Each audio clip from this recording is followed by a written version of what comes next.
Bonjour à toutes et à tous, bienvenue sur Misscom, je suis Claire Négrier, révélatrice de personnalité d'entreprise. Je vous retrouve aujourd'hui pour la suite de notre thématique sur le contenu, avec comme sujet quel contenu créer et comment choisir mon support de diffusion.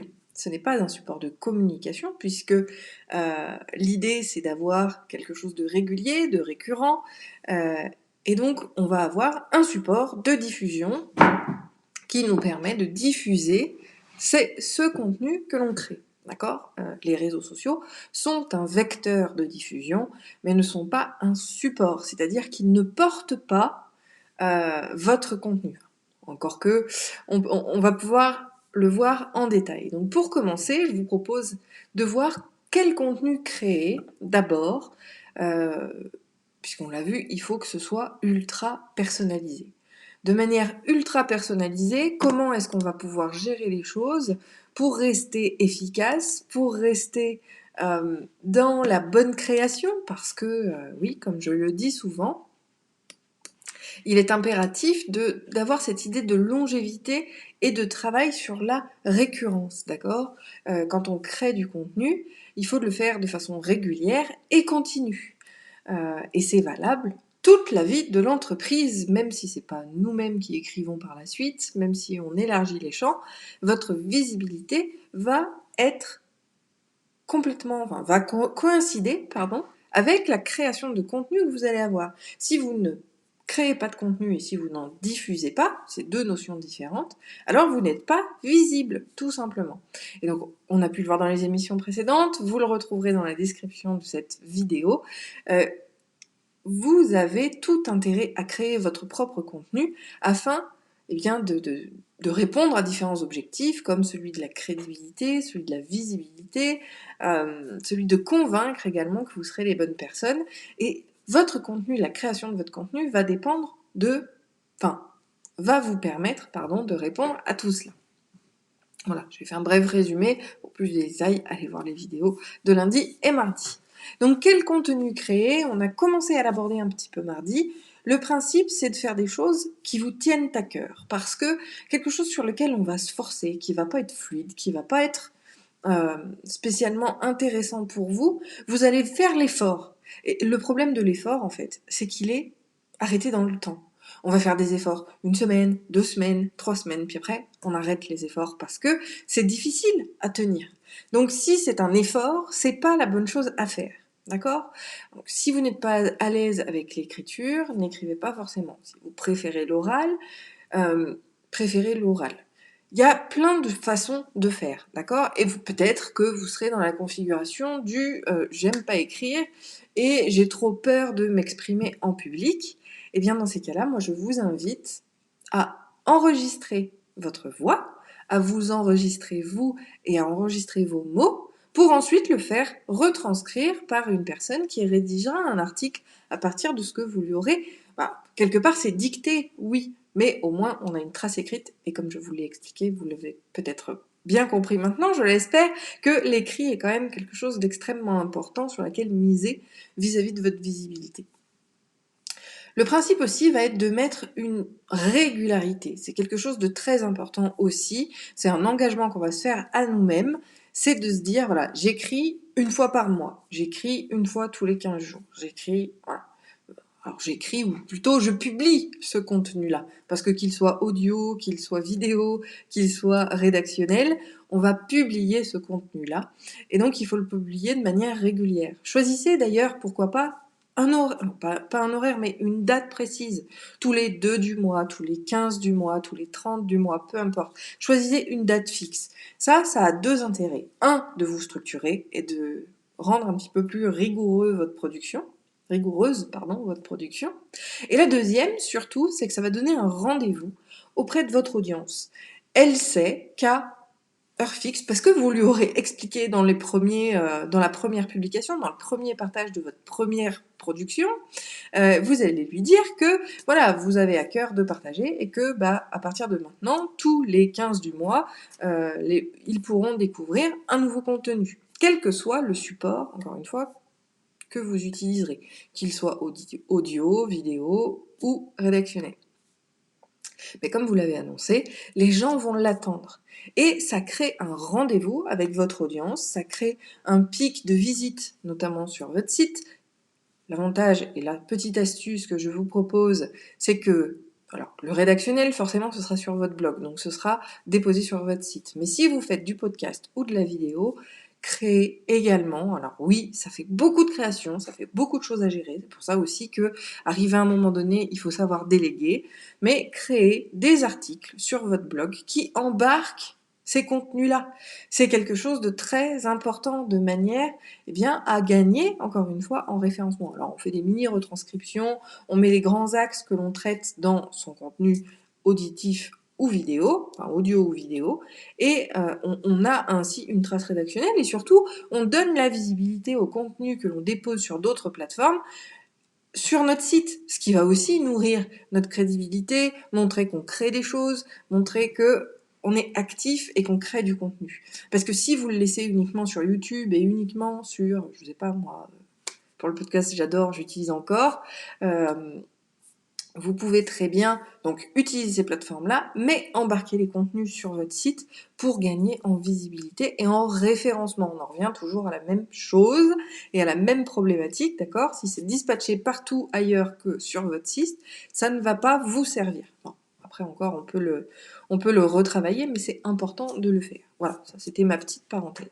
Donc, quel contenu créer? C'est celui... Alors déjà, on va choisir la régularité et on va s'y tenir. D'accord? Encore une fois, le principe, c'est le long terme, c'est pas juste de l'éphémère et on fait 30 articles comme ça d'un coup. Non. Moi, par exemple, j'ai mis en place dans une de mes formations, à la fin, on s'est éclaté, on s'amusait à faire ce que j'appelais le défi des 100. C'est-à-dire qu'à la fin de la formation, on fait un défi pour trouver 100 contenus à créer. Mais l'idée, c'est pas de tous les publier le même jour. D'ailleurs, je vous déconseille de trop publier en même temps. C'est comme sur les réseaux sociaux parce que ça coupe l'herbe sous le pied de la visibilité de votre production. Il faut vraiment l'étaler dans le temps de manière régulière. Donc si vous arrivez à produire... Alors c'est sûr, si vous faites 365 contenus par an, vous avez de quoi publier tous les jours. Mais ça veut dire qu'il va falloir vous y tenir. Donc trouvez une régularité, trouvez une date pour poser le rendez-vous auprès de ces gens-là. Si jamais c'est quotidien, trouvez une heure fixe à laquelle vous allez publier votre contenu parce que ça donne ce fameux rendez-vous. Ensuite, en termes de contenu à proprement parler, ne parlez déjà que de ce que vous maîtrisez. Alors la maîtrise, c'est vos connaissances, vos compétences, mais également vos recherches. Ne restez pas cantonné à des sujets trop précis sous prétexte que vous n'avez pas d'argument vis-à-vis de quelque chose d'un peu plus large ou d'un petit peu différent. On va pouvoir faire des recherches. Le travail de création de contenu n'est pas uniquement... Enfin, si, on va pouvoir s'aider bien évidemment de ses compétences, de ses connaissances. Il y a des articles, alors je vais les nommer articles, mais il y a du contenu qui va se créer relativement facilement parce que on l'a déjà en tête et on a beaucoup de choses à voir, mais gardez aussi en tête que vous pouvez élargir le champ, proposer des outils. Voilà, moi par exemple, alors sur Miscom, je le fais un peu moins en ce moment parce que les sujets s'y prêtent pas trop, quoique on va pouvoir en parler un petit peu aujourd'hui, mais vous aviez une chronique qui vous présentait un ou des outils en corrélation avec la thématique. Là, on va pouvoir en parler. Je vous ai parlé de Encore. Encore, c'est une plateforme qui distribue votre contenu audio, donc vos podcasts. C'est un gestionnaire de podcasts qui va distribuer votre podcast sur les différentes plateformes et qui permet de tout réunir au même endroit. Et l'avantage, c'est que ça diffuse. Et comme la source est identique, il n'y a pas d'histoire de duplicate content, toutes choses comme ça. Bref, je ne vais pas rentrer dans les détails de ça parce qu'on est un petit peu hors sujet. Néanmoins, on va faire la présentation de ces outils-là également sur cette émission. Donc comment créer mon contenu? On l'a vu, donc on va d'abord y aller avec notre cœur, avec ce qu'on sait et avec les recherches qu'on va pouvoir faire tout autour. On va également penser à répondre aux questions de notre audience. L'avantage de développer des communautés sur Internet, c'est pas spécialement de vendre aujourd'hui. Il faut vraiment sortir de cette notion de vente des réseaux sociaux, à mon sens. Même si aujourd'hui Instagram prend un virage un peu plus boutique pour pousser justement à l'acte d'achat, mais ça, on le verra dans une autre chronique éventuellement. Le principe des réseaux sociaux, c'est social. Et ce terme-là doit rester vraiment au cœur de vos prérogatives. Donc l'idée de partage, l'idée d'échange avec les gens. Et grâce à votre communauté, vous avez logiquement, hein, je dis logiquement parce que regardez, moi sur Misscom, je vous demande vos questions, mais j'en ai pas souvent. C'est une source intarissable de sujets, d'idées, de questionnements qui vont plus ou moins nous inspirer et nous permettre de créer ces fameux contenus. Donc à vous de poser les bonnes questions, de mettre à profit la communauté que vous aurez créée, que ce soit sur une mailing list, que ce soit sur Facebook, que ce soit sur Twitter, voilà, n'importe quel support social va vous permettre de trouver de l'inspiration. Et forcément, un contenu qui me fonctionne, c'est celui qui répond aux véritables questions des utilisateurs. Parce que si ça intéresse une majorité de votre audience, ça intéressera aussi une majorité de gens qui ont le même profil que votre audience. Et ça permet de nourrir votre visibilité, d'avoir de nouveaux membres de votre communauté, etc., etc. On est dans un cercle vertueux. Donc écrivez toujours sur ce que vous connaissez et ce que vous maîtrisez, la maîtrise étant aussi, intégrant aussi, donc comme on l'a vu, la recherche. Écrivez pour votre audience à partir des éléments qu'elle vous donne. Alors il y a d'autres méthodes également pour créer son contenu, moi ce que j'adore, qui est notamment le fameux quintilien, le QQO QCP. Le quoi, pour qui, comment, quand, où, pourquoi. L'idée, c'est de développer et d'écrire différentes axes, différentes façons. On peut prendre un sujet et poser ces 7 questions à chaque fois sur le même sujet. Et après, on a aussi l'outil des 5 pourquoi, le principe de se poser 5 fois la question de pourquoi je fais ça. Alors, pourquoi écrire un blog? Pour développer ma notoriété. Pourquoi développer ma notoriété? Pour pouvoir gagner en visibilité. Pourquoi gagner en visibilité? Parce que c'est la meilleure façon de développer mon entreprise. Pourquoi développer mon entreprise? Voilà. Et on se pose la question de pourquoi aussi longtemps qu'on a une réponse. Ça peut nous donner des idées de contenu qui vont être qualitatifs également, parce que on va vraiment au fond des choses et forcément on va répondre aux questions fondamentales des personnes qui rechercheraient des informations vis-à-vis de notre activité. Donc voilà un autre outil que moi j'apprécie beaucoup. Alors, en termes web, vous avez aussi d'autres outils qui sont relativement intéressants. Vous avez un site qui s'appelle Ask the Question, qui vous permet, vous mettez un sujet et il va vous sortir un mapping de toutes les questions qui pourraient apparaître et qui sont aussi présentes sur Google, d'accord? Parce qu'il utilise également les recherches des utilisateurs pour vous mettre un panel de questions de plein de manières différentes. Alors, il y a le QQO QCP dedans, mais il y en a plein d'autres qui reviennent et qui vont pouvoir vous inspirer. Vous avez également un autre outil que je vous avais présenté sur le content qui vous permet d'écrire des titres. Donc, on met une thématique et il nous sort un titre. Alors, ça, c'est un peu foireux, j'avoue, mais ça reste fun, ça reste ludique et ça peut donner des idées malgré tout. Donc, je vous le mettrai, vous le retrouvez en description de la vidéo. Je me souviens plus du nom. Concrètement de celui-là. Vous avez également le site de Neil Patel qui vous permet, alors là je détourne un outil également puisque c'est un outil normalement de travail vis-à-vis du référencement qui doit booster votre référencement, qui va vous donner les recherches des utilisateurs vis-à-vis de votre domaine, mais justement autant faire d'une pierre deux coups, on va se retrouver avec des sujets pour notre contenu, mais également qui correspondent et qui coïncide avec les recherches des utilisateurs, donc on aura quelque chose d'intéressant. Autre détail également sur la confection de votre contenu, je le dis toujours et je vais vous le répéter encore une fois, écrivez comme vous parlez.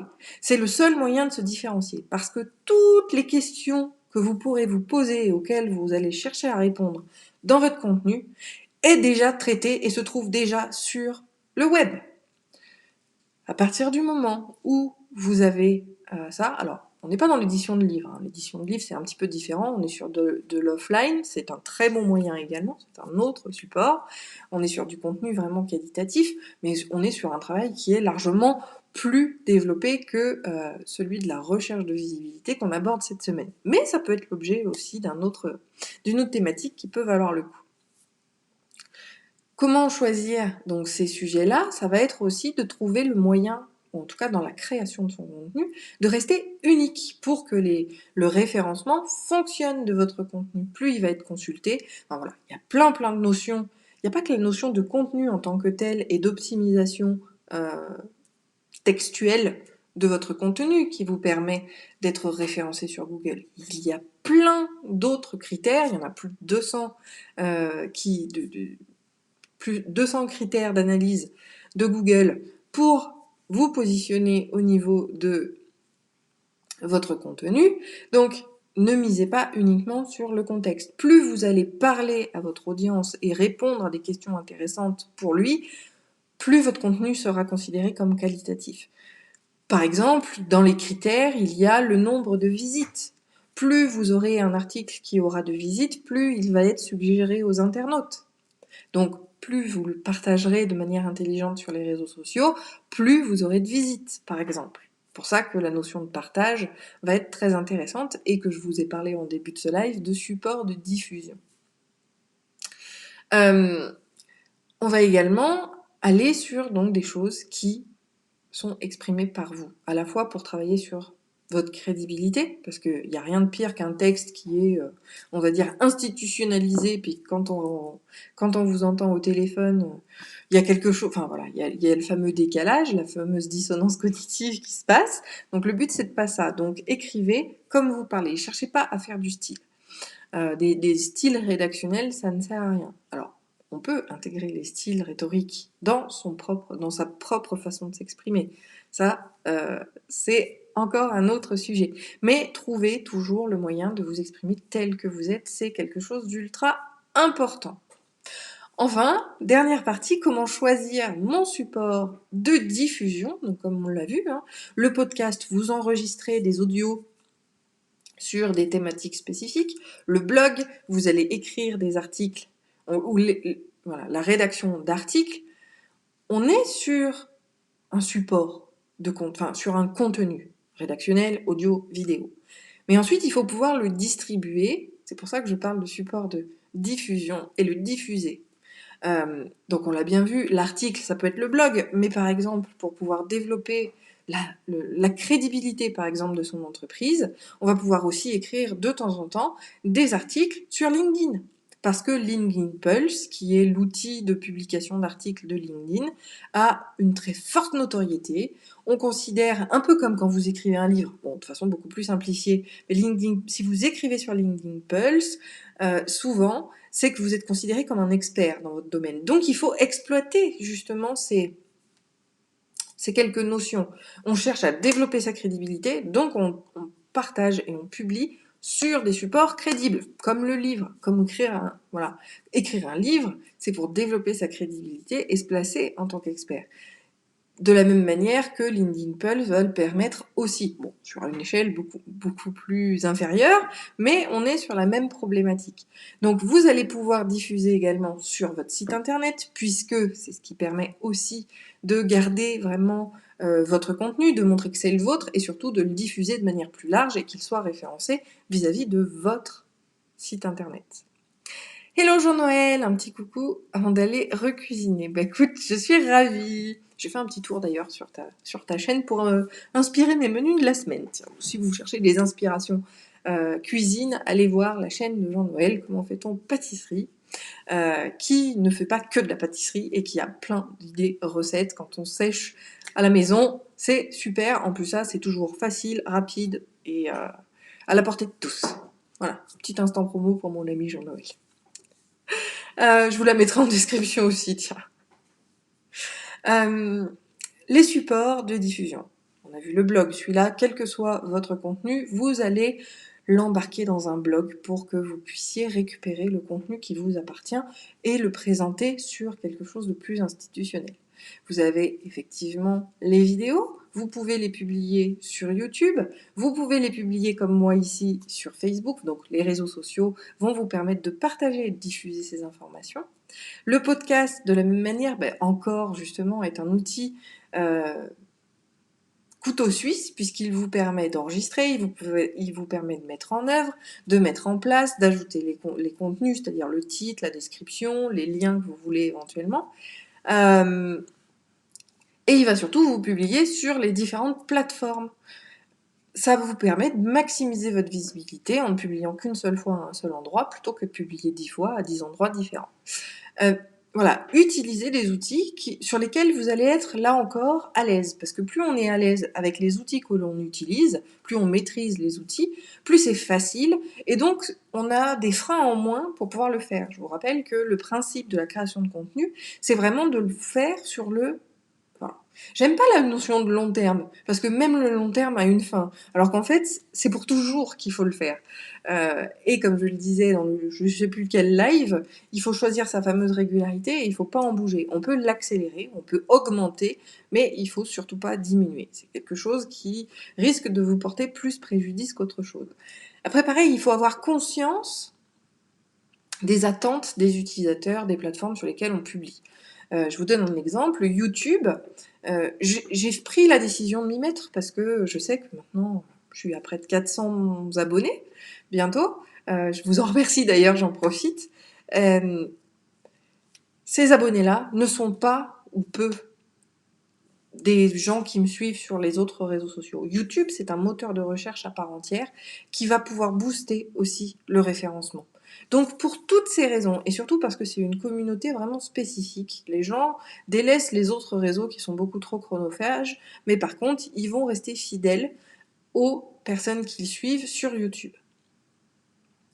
Sauf que YouTube, les YouTubeurs sont des gros mangeurs de contenu.